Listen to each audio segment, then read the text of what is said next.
आप सभी को जय श्री श्याम। कैसे हैं आप? उम्मीद करते सब अच्छे होंगे। प्रेमियों, आज की इस वीडियो में हम बात करेंगे कि घर के मंदिर में जल क्यों रखा जाता है।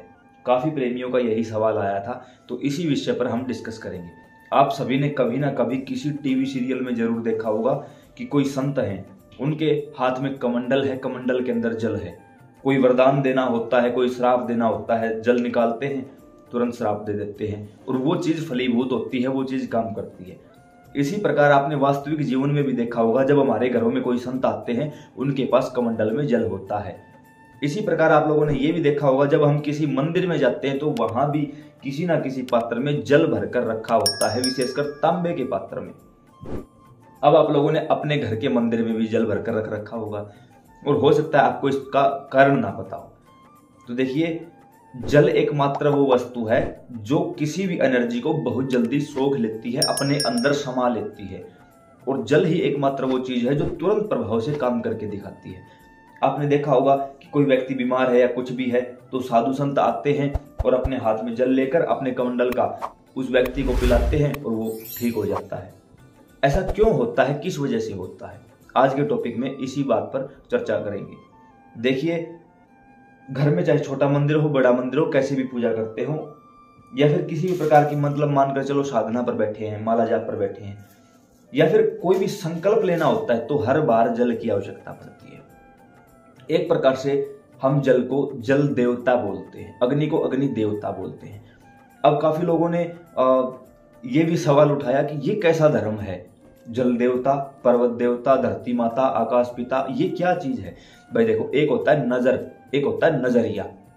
भारत भूमि क्यों प्रसिद्ध है और क्यों सबसे अच्छी है? क्योंकि यहाँ पर संत आए और संतों ने हमें नजर नहीं, हमें नजरिया प्रदान किया। एक ठाकुर जी के अनन्य दास थे, वो हर जगह पर जब भी किसी चीज को देखते वो कह देते, वाह प्रभु क्या है आपकी प्रकृति, वाह प्रभु बहुत सुंदर दृश्य है।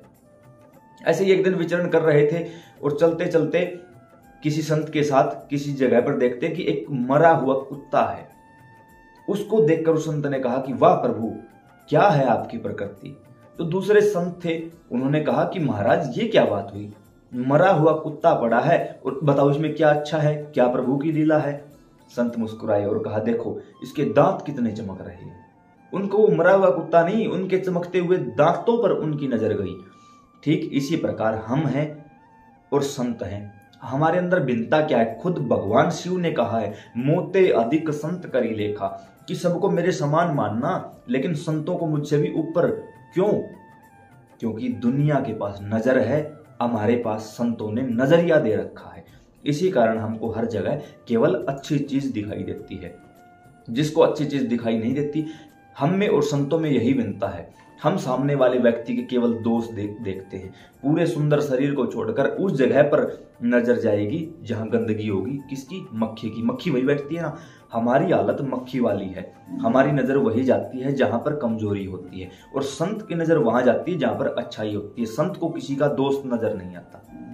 ऐसे में दुनिया के पास नजर है, हमारे पास नजरिया है। इसी कारण भारत भूमि श्रेष्ठ है और इसी कारण भगवान को प्रभु और संत को महाप्रभु कहा जाता है।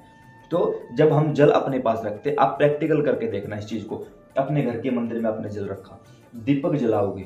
कुछ घर ऐसे हैं जहां दोनों समय पूजा होती है, कुछ घर ऐसे हैं जहां एक समय 24 घंटे में एक समय तो दीपक जलता है। दीपक जलाते ही दीपक की रोशनी इस जल के अंदर आती है और इस जल को चार्ज कर देती है, एक्टिवेट कर देती है पूरी रोशनी। सामने जो देवता होते हैं उसकी एनर्जी भी जल के अंदर आ जाती है। यहाँ बैठकर हम कोई माला करते हैं, कोई नाम जाप या कोई मंत्र जाप करते हैं, कोई चालीसा पाठ स्तुति करते हैं, उसकी पूरी एनर्जी भी इस जल के अंदर चली जाती है। उसके बाद हम उस जल का करते क्या है? आप लोगों ने किया भी होगा या देखा भी होगा।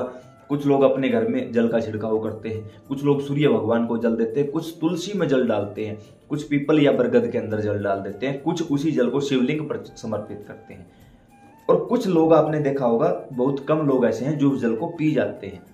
अब देखो, यहां बैठकर मैंने 1 घंटे माला की, ओम नमः शिवाय, ओम नमः शिवाय, तो 1 घंटे में मैंने 108 माला कर दी। तो 108 मालाओं का जो प्रताप है वो इस जल के अंदर है। उस समय तक दीपक जला, उसकी एनर्जी इसके अंदर है। जो देवता सामने विराजमान हुए उसकी एनर्जी इसके अंदर है। अब बताओ कितना पावरफुल होगा ये जल। अब अगर घर में कोई भी बीमार व्यक्ति है, प्रैक्टिकल करके देखना, कोई बीमार, जिसको शारीरिक बीमारी है, बुखार होना, एलर्जी होना, कुछ भी होना, उसके नहाने के जल में इस जल को मिला दो, उसको नहाने के लिए बोलो। 5-7 दिन आप लगातार ऐसा करके देखो, उसकी जो एलर्जी टाइप है वो बिल्कुल ठीक हो जाएगी।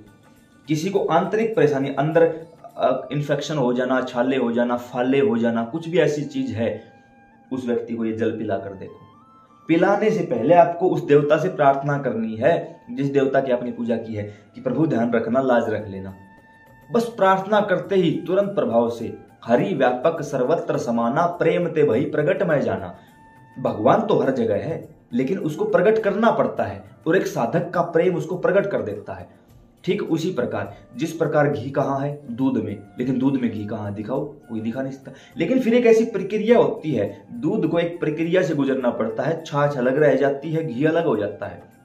उसी प्रकार भगवान तो हर जगह है, लेकिन उसको देखने के लिए एक विशेष प्रक्रिया से गुजरना पड़ता है। जब कोई भी साधक प्रेम पूर्वक अनुनय विनय करता है, तब भगवान की शक्ति काम करने लग जाती है जागृत रूप में, चाहे वो जल हो, चाहे दीपक हो, चाहे माला हो, उस रूप में। फिर आप देखोगे कि वो व्यक्ति धीरे धीरे ठीक होने लगेगा। 2 से 4 दिन प्रैक्टिकल करके देखो। घर में कोई अशुद्धि है, जैसे कि पितरों की अशुद्धि होना, कोई भूत प्रेत का आतंक होना, तो इस जल को पूरे घर में छिड़काव करके देखो।